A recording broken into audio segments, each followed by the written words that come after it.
G'day, it's Diesel here from Getting Around Honest Camper Trailer Traveling. Welcome to another episode. So for this video, I'm sure the title's a bit of a giveaway, but with Easter weekend being this weekend, I thought I'd just do something nice and short and sharp and cover something that I know will be useful to people and people have asked about it. But today we're going to cover off the two-way radio I got here, which is the GME TX3100. So what I'll do is I'll cover off what I got, what it does, how I found it, because this isn't a paid episode, this is just my thoughts, things I liked about it, things I didn't like, and I'll also tell you why we got it as well. So why do we get a two-way radio? The reason being, having the camper trailer, you know, you're towing 2 to 2.5 ton, and also you got the weight of the car, you know, nearly 3 ton as well, so see 5 ton of weight there. What we did notice before we got it was when you're out in open roads and you're going behind semis, semi-trailers and road trains and those types of things, it's really handy to talk to one of these guys. See, clearly some truck drivers don't want to talk to you, but others do. But when you're overtaking, as we'll show you in the video, these things are really handy, nice and easy. Makes, you know, it adds a bit of safety, especially when you're traveling with a family. You want to make sure they're nice and safe, and you know, it just makes life easier for everyone. So right now I'll show you a situation that happened not too long ago actually, where we came up on someone.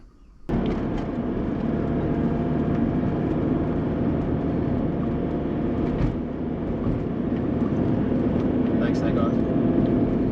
Yeah, mate. So we're just driving, where we turned around the corner or something, heard something on the radio, you know, as a driver, or someone talking to someone else. That always just tells you, okay, something's going on up here, I'll just be wary. We go around the corner and we actually, I think we recorded the thing, what was going on there. I think someone's marking lines. But because I had the radio, I'd actually just talked to him. He was actually on a corner as well, and I said, I'll just sit behind you. If you want, just let me know when it's safe to pass. And that's exactly what it did. So no worries, it'll clear to pass, and off I go. And I think this one here is 5 watts.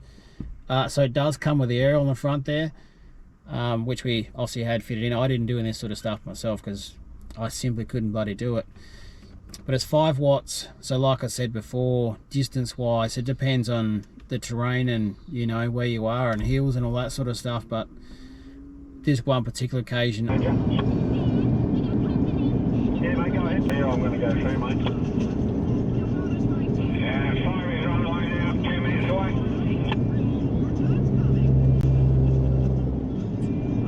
No, just coming off the road now, mate. It'll be a couple of minutes away. That right there was, it's like the bearings in the back of a truck had caught fire. The thing about having the radio is we can, you know, there's fireys on the way, and so they better get us sorted and everyone's safe. The truck driver managed to separate the rest of the truck from the trailer, so it looks like everyone's safe. I knew that it was, you know, it was basically at least 10 minutes up the road, which is generally, you know, anywhere from probably 10 to 15 k's distance wise as well. That's far enough, probably far enough for us. You know, we figure if we get in trouble, you know, 10, 15, maybe even 20 k's, if the outback suits, will be far enough. I'm, you know, fairly confident we'll be able to get in contact with someone or a truckie or something like that. So there's something else to consider when you get your radio.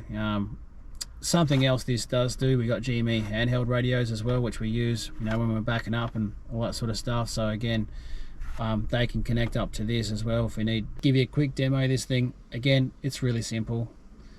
It just turns on and off, and you can turn the volume up and down and all that sort of stuff. That's all I've ever had to do is turn it on, find the volume that suits, and off we go. Now we've got it set to the ignition, but it also does turn itself on and off as well. So obviously driving around cities, those types of things, we turn it off because it's just too much action, and too many people with bad language on there for the kids. One thing I will add as well, there's obviously different channels you use. So this one is just a single channel UHF. Worth considering a multi-channel one as well. Obviously you got, you know, safety channels and emergency channels and those types of things, so being able to flick between channels or have access to both channels is definitely useful, so that's definitely worth considering. But for us, again, we just wanted something small and something cheap, you know, for when we're traveling around Australia. So turn this thing on, it's pretty simple. Press, hold the button in. This is the channels, up and down, and you got your volume here as well. It's all pretty simple. Again, I don't even know what these buttons do. That's all I do is I pick a channel, we pick a volume, off we go. And using it, it's pretty simple.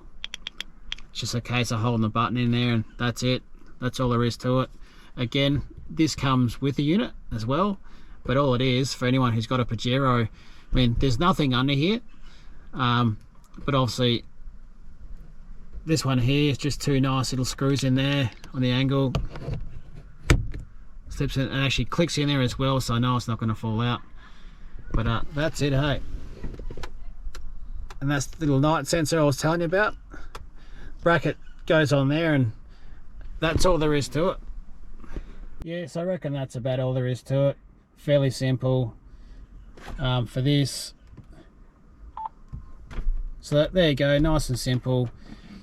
That's what we use. We got it because it was small, the size, easy to fit. It didn't cost too much as well. I think $249 is retail price. So again, a couple of $100 for a single channel, 5 watt. It comes with the aerial as well. Obviously just got to find someone to fit it for you, but for us it's done the job. Do I recommend one? Yeah, definitely. It absolutely helps out for sure. You know, if like in the day, it's a couple of $100 for something, you know, that provides safety for your family, and definitely on the road there's a lot of idiots out there. This thing definitely helps you navigate situations, that's for sure. Especially, you know, when you talk about trucks, road trains, pilot vehicles and those types of things, and obviously they got you know, big machinery and all that sort of stuff as well. Being able to talk those guys when there's roadworks up ahead as well, you can sort of see all that sort of stuff's coming. So it just reduces the surprises on the road that are coming up, that's for sure. Do you need one? No, you don't need one. But like I said, it's just nice to have it, to know if there's any surprise up the road, then there's a good chance that, you know, with the amount of people on the road at the moment, I'm actually going to find out through this thing here. So let us know in the comments what you've got, what you use, what you suggest, and I think we'll finish it up here. We'll be back with the big lap stuff soon, and if you like the video, give it a like, and again, chuck something in the comments, let us know what you think, like I said, and subscribe to the channel if you haven't yet, and if you want to see more. I'm Diesel, Get Around Oz, Camper Trailer Traveling. We'll catch you later.